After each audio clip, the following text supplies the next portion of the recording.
Na entrevista especial dessa semana dos 60 Minutos, eu vou falar de um dos assuntos mais discutidos no Brasil ultimamente. É um assunto que, se for colocar numa caixinha, vai entrar na caixinha da economia, do mercado de trabalho, mas isso interfere no cotidiano, isso interfere na saúde, saúde mental, relações familiares, que é a semana de 4 dias ou a jornada 4x3, em substituição ao que no Brasil é chamado de jornada 6x1, 6 dias de trabalho por 1 de descanso.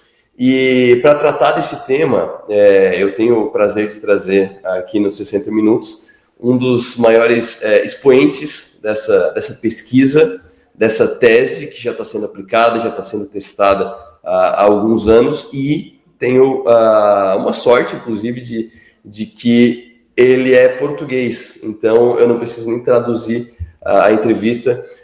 Vou conversar aqui com o doutor Pedro Gomes, professor de economia da Birkbeck Business School, da London University, Universidade de Londres. Doutor Pedro, muito boa tarde. Muito boa tarde, Arthur. É um prazer estar aqui convosco. Professor, você tem um livro lançado em 2022 chamado Sexta-feira é o Novo Sábado, que defende o fim de semana, sexta, sábado e domingo, na jornada 4x3. Gostaria de ir lá para o começo. Por que estudar esse tema, entre vários temas que você poderia estar estudando na economia? Como é que ele surgiu para você e como é que tem sido esse caminho dentro dessa tese? Sim, então eu comecei a estudar a redução da semana de trabalho para 4 dias em 2019. E no Reino Unido houve uma proposta para reduzir a semana de trabalho durante as eleições. Era Jeremy Corbyn, portanto muito associado à ala esquerda do Partido Trabalhista, e todos os meus colegas economistas disseram: isso é terrível, vai fazer mal à economia, porque as pessoas não vão estar a trabalhar. É um raciocínio muito típico de economia. As pessoas, quando trabalham, contribuem para a economia, e se não trabalhem, têm o bem-estar. Mas se vão todos ter mais descanso, a economia vai cair. E eu achava que esta visão era muito simplista. E comecei a investigar e descobri que quando nós passamos de 6 dias para 5 dias de trabalho, quando nasceu o fim de semana, nos Estados Unidos, por exemplo, as críticas dos economistas eram as mesmas. Que vai fazer mal à economia, que não se pode aplicar em todas as indústrias, mas no final, a verdade é que quando reduzimos a semana de trabalho, não foi nenhum caos económico. Antes de mais, foi o início da era dourada do capitalismo americano, dos anos 40, 50 e 60. E então comecei a investigar e fiquei muito mais convencido a pensar nos vários mecanismos, não só aquele de economia básica. Eu acho que vai ter muitos efeitos na economia, que é preciso estudar, e vai ter muitos efeitos positivos na economia. E uma dúvida que tem surgido muito, essa discussão, no Brasil já surgiu vez ou outra, mas ela está muito forte agora por conta de um projeto que está para entrar no nosso Congresso, teve assinaturas necessárias para começar a tramitar, então digamos que agora é um projeto palpável, é algo que realmente pode acontecer no Brasil. E uma das dúvidas que surge bastante é quanto a essa redução da jornada traz junto automaticamente uma redução do cronograma semanal. Teremos 4 dias úteis e 3 dias de fim de semana, ou as empresas continuarão trabalhando no regime 5x2 ou 6x1, mas as pessoas terão menos dias de trabalho, e aí entra essa questão de o que eu vou fazer no dia que esse funcionário não puder trabalhar. Sim, isso é uma pergunta em aberto, depende muito. Em primeiro lugar, em relação ao Brasil, não é um economista português que deve dizer, dar sugestões ao povo brasileiro, mas também não são os economistas. O que a economia, a ciência económica diz é que a escolha como sociedade de quanto devemos trabalhar e quanto devemos ter tempo de descanso é uma escolha da sociedade. E, portanto, deve ser feita do plano político, mas não é uma lei de economia ter de trabalhar 44, 40 ou 36. deve ser uma escolha da sociedade que deve ser bem informada, com os custos, mas também os benefícios. E, portanto, a discussão, mas no final é uma escolha da sociedade. Pode haver muitos modelos. Nós, em Portugal, eu, depois de escrever o livro, coordenei um projeto piloto para o governo português com 41 empresas. E, portanto, foi perceber na prática e não na teoria como é que se pode aplicar. E a verdade é que cada empresa implementou de uma forma diferente. Há empresas que fecham à sexta-feira, porque já é o dia mais morto, já não acontece muito, não se passa muita coisa e as pessoas estão cansadas e, portanto, vale a pena fechar à sexta-feira. Mas tivemos o exemplo de um infantário, de uma creche, que tinha de abrir 5 dias e, portanto, as pessoas tiravam dias diferentes. Portanto, era uma semana de 4 dias para os trabalhadores e de 5 na empresa. E há exemplos, no Brasil houve um hospital que participou no projeto piloto com 21 empresas e, portanto, há empresas que funcionam a 7 dias por turnos e, portanto, passa a ser a funcionar a 4. O que é importante pensar é que ao longo, como temos a organização da sociedade agora em 5 dias, normalmente, embora para algumas pessoas seja a escala de 6-1, o trabalho já é muito diferente para as pessoas. É diferente para ti, para um jornalista, para um professor universitário, para um médico. Não se trabalha as mesmas horas, nem os mesmos dias, e a organização do trabalho é diferente. E, portanto, numa semana de 4 dias também vai ter de ser diferente, mas é preciso ser estudado e preparado e aplicado de forma diferente aos diferentes setores. E algo que a gente tem tratado também é que quando se fala dos 4 dias, o normal seria fazer uma conta de 8 horas diárias, que é o que a gente tem no Brasil, vezes 4 daria 32, mas o projeto tem 36. Então a conta não fecha direito, seriam 4 dias e meio. Nesse projeto de 4 dias que você implementou em Portugal, eram quantas horas semanais? Nós não especificávamos. Nós dizíamos que tem de haver uma redução, é de 40 horas para 36, 34 ou 32. E as empresas implementaram modelos diferentes. Quando falávamos das 36 horas, havia empresas que faziam 9 horas por dia, 4 dias por semana. Assim, aumentou a jornada diária para fazer 36 horas. Mas muitas empresas optaram por uma quinzena de 9 dias. Ou seja, uma semana é 4 dias, na outra 32 horas, na outra semana é 5 dias, 40 horas. E, portanto, desce para uma média de 36. Portanto, não é uma semana de 4 dias todas as semanas, mas é semana sim, semana não. Nós não quisemos dizer às empresas como é que devem fazer, queríamos que elas procurassem qual é que é a melhor forma, porque é o outro aspecto que eu acho muito importante salientar. A semana de 4 dias não é só reduzir a semana de trabalho, é também reorganizar o trabalho. Portanto, tem estas duas dimensões, redução do tempo de trabalho, reorganização do tempo de trabalho. É da reorganização do trabalho, da forma como trabalhamos, que vêm os benefícios em termos de produtividade, que dão viabilidade económica à redução do tempo de trabalho. E, portanto, isto é muito, muito importante. Não é só para as pessoas trabalharem menos, é também para as empresas repensarem a forma como trabalham, muitas vezes adotando mais tecnologia, mudando os padrões de reuniões, a organização dos processos internos, e é por causa disso, dessa mudança, que as empresas ficam com a semana de 4 dias, porque de facto sentem que melhorou a forma de trabalhar. E o que a gente vê bastante também, e seria algo bastante lógico de pensar, é a defesa do projeto trazer o argumento de que é possível, por conta da tecnologia, tudo que você apresentou agora, reduzir sem afetar o desempenho da empresa, sem afetar a economia. Mas você vai mais do que isso.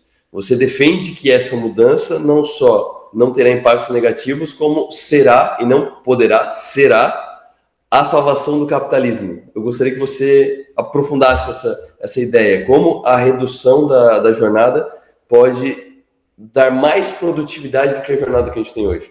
Sim. Então, o primeiro ponto é salvar o capitalismo. Salvar de quê? Olhamos para os últimos 20 anos e o capitalismo não está a funcionar para a maior parte das pessoas. Uhum. Tivemos a crise financeira, a crise da euroárea, temos uma baixa produtividade, o crescimento da produtividade é baixo nos países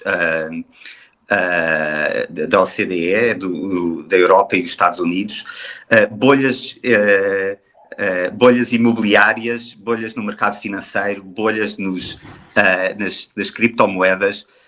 Temos uma desigualdade que tem aumentado muito desde os anos 80, tal que metade da população, por exemplo, dos Estados Unidos, os salários são mais baixos do que eram os salários nos anos 70, em termos reais.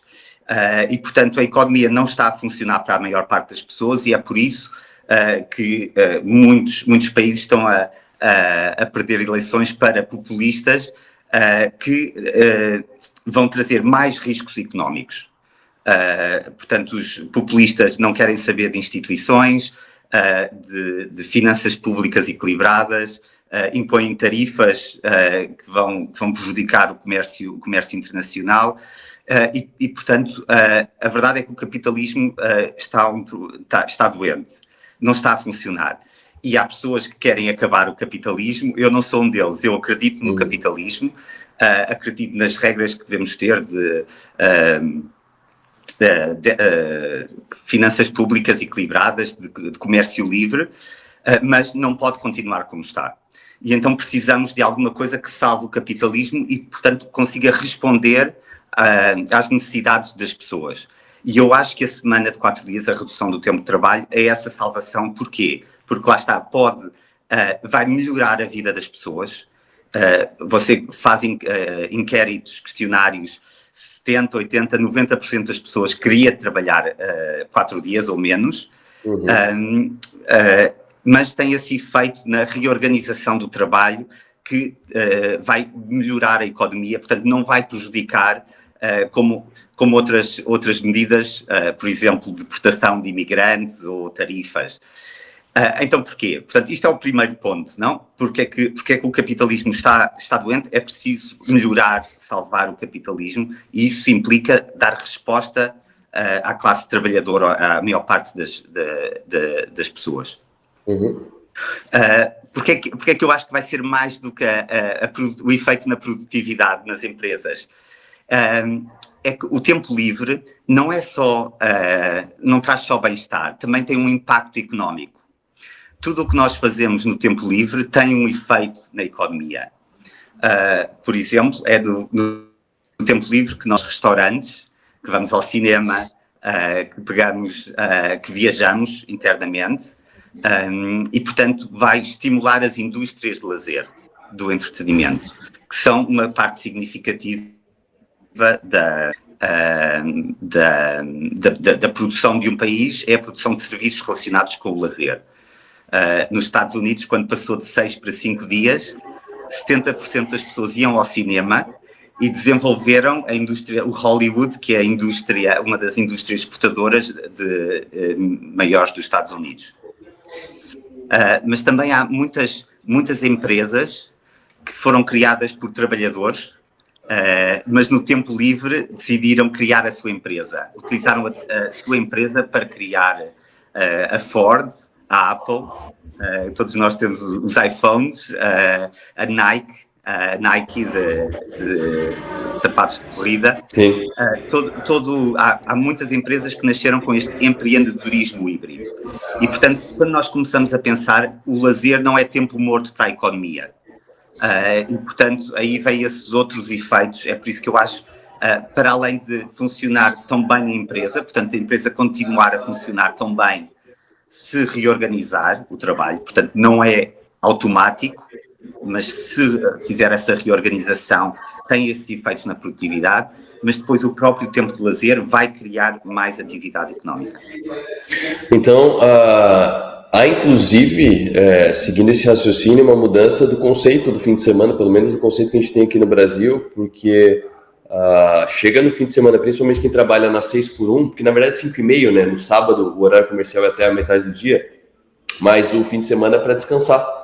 Então, o conceito que tu apresenta é quase oposto a isso. É um fim de semana em que a pessoa é produtiva em outras coisas, é produtiva indo para a rua, gerando economia, criando novos negócios, criando novos projetos. Então, a pessoa ela não fica menos produtiva, ela só não fica tão presa a um tipo de produtividade apenas.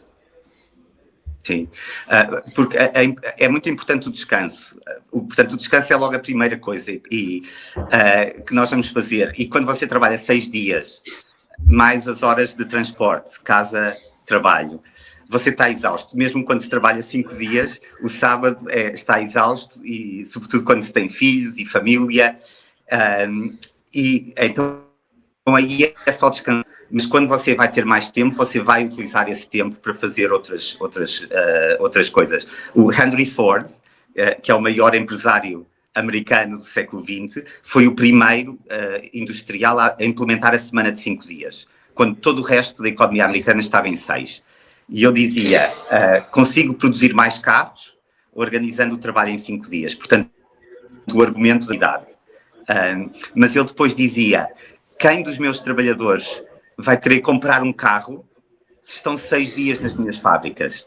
Eles não vão ter necessidade de comprar um carro. E então ele dizia que a semana de 5 dias ia aumentar essa demanda pelas os bens produzidos pela indústria americana, e, portanto, ia melhorar a indústria americana porque as pessoas iam consumir mais, porque iam ter mais tempo livre. Tem uma questão que eu ouvi num dos podcasts que você participou, eu gostaria que você apresentasse para a nossa audiência, que é a questão dos médicos, que houve um estudo em que houve redução do custo dos médicos por redução nos processos médicos, e aí entra na questão da saúde mental, né?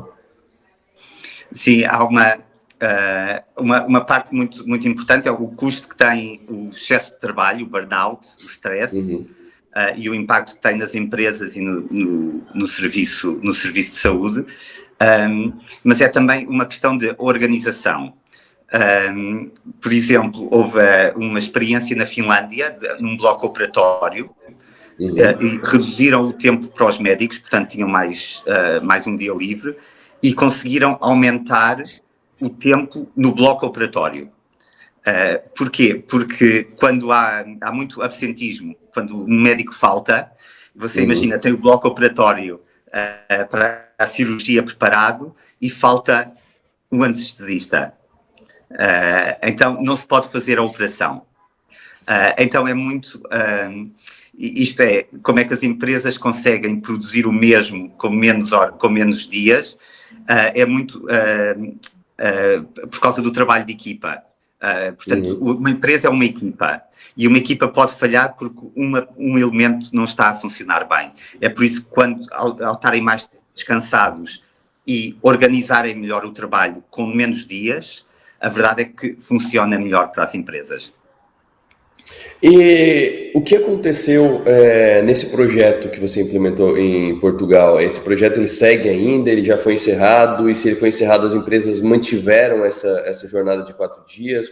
Como é que o que teve desse projeto de resultado? Então, nós tínhamos 41 empresas que testaram a semana de 4 dias em 2023. Algumas já tinham começado antes, em 2022 ou 2021. Mas nós estudámos estas 41 empresas e no final do ano, portanto, ao fim de 6 meses, apenas 4 voltaram para trás, para a semana de 5 dias.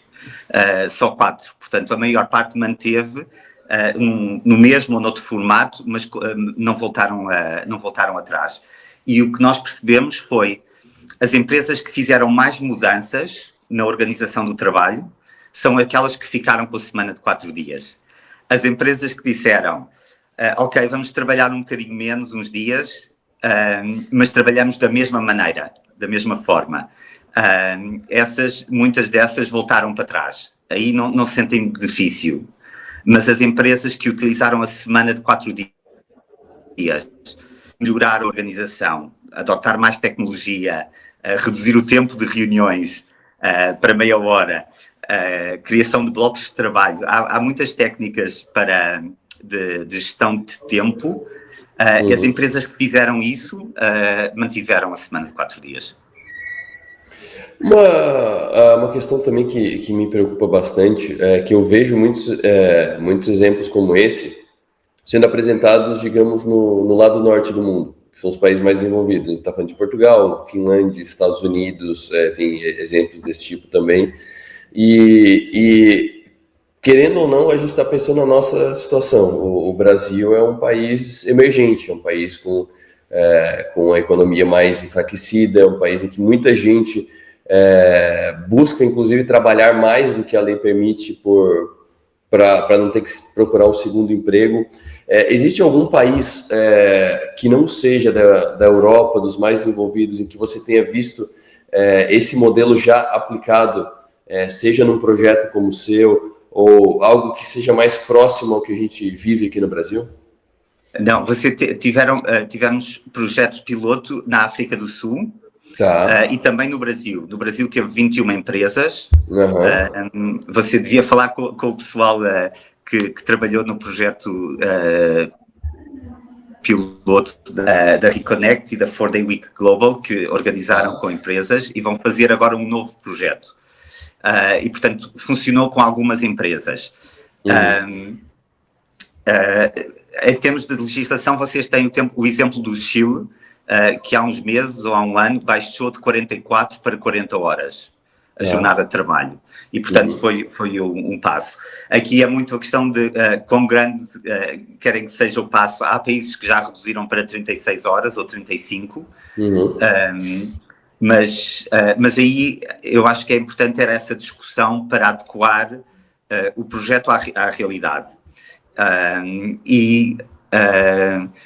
Se calhar podem baixar de 44 para 40 agora, porque o Chile também fez, e dar mais alguns anos para baixar, para dar outro salto, e durante estes anos tentarem ter mais projetos piloto, fazer testes em vários setores. Mas aí é preciso envolver vários partidos e tentar negociar, e um aspecto que eu acho que pode ser importante nessas negociações, se, por exemplo, os partidos mais de direita conseguirem perceber que há benefícios, que pode haver, de facto, benefícios para a economia, ao fazer uma redução do tempo de trabalho, juntar outro tipo de mudanças no mercado de trabalho.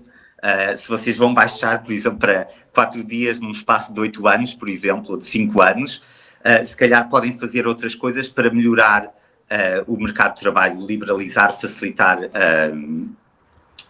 o mercado de trabalho brasileiro, pelo que os meus amigos economistas brasileiros é muito rígido e, portanto, pode haver uma mudança mais ampla na legislação e fazer as duas ao mesmo tempo. Sim, e a gente tem visto também desde a pandemia, e a época é muito parecida, né? Você começou a estudar isso em 2019, em 2020 o mundo parou por conta da pandemia. E aí se falou muito do trabalho híbrido. E conversando com especialistas em dinâmica de ambiente de trabalho, a gente viu que muitas empresas retrocederam. Até empresas que seria meio lógico que eles mantivessem, como as de tecnologia, a Amazon, Google, chamaram de volta o pessoal para o escritório. Nessa redução da jornada de trabalho, você entende que em algum momento pode entrar essa questão do trabalho híbrido também? Sim. Do trabalho híbrido, eu gosto de salientar, muitas empresas voltaram para trás, mas muitas mantiveram. E a questão é que antes da pandemia já existia a tecnologia, já existia o Zoom, já existia a pesquisa que dizia que podia melhorar a produtividade, mas poucas empresas experimentavam. As empresas não queriam experimentar e isso eu senti muito ao longo do projeto da semana de 4 dias, as empresas não querem experimentar novas formas de organizar o trabalho. Não experimentam. Experimentam com tudo, vamos criar novos produtos, novos mercados, lançar novos processos, mas a organização do trabalho não querem experimentar. E a pandemia forçou uma experimentação e não é perfeita e em muitos casos pode não funcionar, mas em muitos casos funciona. E então eu acho que é muito essa questão da experimentação. Mais empresas podiam experimentar e há uma grande resistência a fazer. Quanto à semana de 4 dias e o trabalho híbrido, há empresas, por exemplo, que sentem que, de facto, o trabalho, quando estão todos na empresa, é melhor. E, portanto, usam a semana de 4 dias para tentar trazer os trabalhadores mais. Por exemplo, em dizer 3 dias no escritório, 2 em teletrabalho, vamos fazer uma semana de 4 dias toda no escritório, por exemplo. Mas aí é por isso que as empresas que começarem a fazer mais cedo vão ter vantagem, porque podem desenhar a semana de 4 dias como é que funciona melhor para nós. Há outras empresas que, por ter esse benefício do trabalho híbrido, não oferecem a semana de 4 dias porque tem menos valor. Nós também percebemos isso para os trabalhadores. O valor da semana de 4 dias não é tão grande quando as pessoas já podem teletrabalhar. É maior para as pessoas que não podem teletrabalhar, por exemplo. Mas acho que são complementares. É muito, em cada empresa deve decidir o que é melhor. Para fechar, eu gostaria de ouvir de ti o que tu imagina que vai acontecer daqui para frente, porque você falou de Ford, começo dos anos 1900. Sim, 1900. E hoje em dia é o normal 5,5 dias por semana de hora útil, de semana útil. Essa evolução desse projeto, dessa ideia da semana de 4 dias, em quanto tempo que pode se tornar, e aí usando um termo que a gente usa muito no Brasil, não sei se usa em Portugal, o novo normal? Vai demorar muitos anos. Na passagem dos 6 dias para 5 dias, é que começa com empresas. Portanto, começa com empresas a experimentar como prática de gestão, porque funciona, melhora o negócio. E depois passa por legislação, e mesmo a legislação não é para todos. Começa por alguns e depois vai-se expandindo. E demorou 5 décadas nos Estados Unidos a passar de uma para a outra. Portanto, a semana de 4 dias também vai demorar. Mas o mais curioso é que, depois de passar por legislação, nos Estados Unidos, ninguém queria voltar para trás e até começaram a aparecer os primeiros visionários da semana de 4 dias. Nos anos 50, o Richard Nixon foi o primeiro visionário da semana de 4 dias, disse que ia chegar em breve. Porque, de facto, essa passagem foi muito mais fácil do que se pensava no início. E eu acho que é o que está a acontecer agora. Temos muitas empresas que estão a experimentar a semana de 4 dias. Temos agora grandes exemplos, a do Lamborghini, a Itália, produtora de automóveis, que está a experimentar uma quinzena de 9 dias, semana de 4 dias com uma semana de 5 dias. E, portanto, temos mais empresas a experimentar e temos agora mais sindicatos e também iniciativas legislativas de governo. E, portanto, estamos nessa passagem e eu acho que precisamos ter alguma coragem para dar esse primeiro passo. Fala-se em muitos países, mas ainda falta essa coragem de tentar, e eu acho que se pode fazer de uma forma prudente, mas eu acho que é preciso continuar a caminhar para esse objetivo. Professor Dr. Pedro Gomes, muito obrigado pela participação aqui nos 60 Minutos e por ter aberto essa ideia da semana de 4 dias, essa ideia que você tem pesquisado há tanto tempo, há mais de 5 anos pesquisado, inclusive que deu origem ao Sexta-feira é o Novo Sábado, e que eu achei muito curioso, porque pelo que eu entendi, a versão original é em inglês, né? Em inglês, português sim, é uma tradução. publicada... Foi você que traduziu ou alguém traduziu para você? Não fui eu. Não, houve um tradutor e eu depois a versão portuguesa li e fiz fiz mais mudanças, pus mais coisas sobre Portugal, mas também já saiu na Coreia, que trabalham muito, na Coreia, em espanhol, em italiano. Vamos ver se sai aí no Brasil, mas eu acho que é uma discussão importante e o que eu peço é que não vejam como simplista. Não é, vai ter muitos efeitos na economia, alguns negativos, mas eu acho que muitos positivos, mas devemos todos pensar para a economia brasileira fazer uma boa análise dos vários mecanismos. Muito obrigado, professor. Um abraço, até a próxima. Um abraço. Professor Pedro Gomes, professor doutor de economia da Birkbeck Business School, que faz parte da London University, da Universidade de Londres. Ele que é pesquisador do modelo 4x3, da semana de 4 dias, que deu origem a esse livro, que é uma das referências nesse assunto. E se você pegou a entrevista agora no fim, a ideia apresentada é de que não só não afeta, não diminui a produtividade, como muitos defendem, mas sim é o provável salvador do capitalismo, o novo modelo, a redução de dias úteis na semana de 6, como é no Brasil, que na verdade é meio 5,5, para 4, não de uma vez, mas sim uma redução para as pessoas terem mais tempo livre para consumir, para descansar e para quando for produzir, para produzir melhor. E com essa ideia a gente fecha mais uma entrevista especial aqui nos 60 Minutos. Até mais.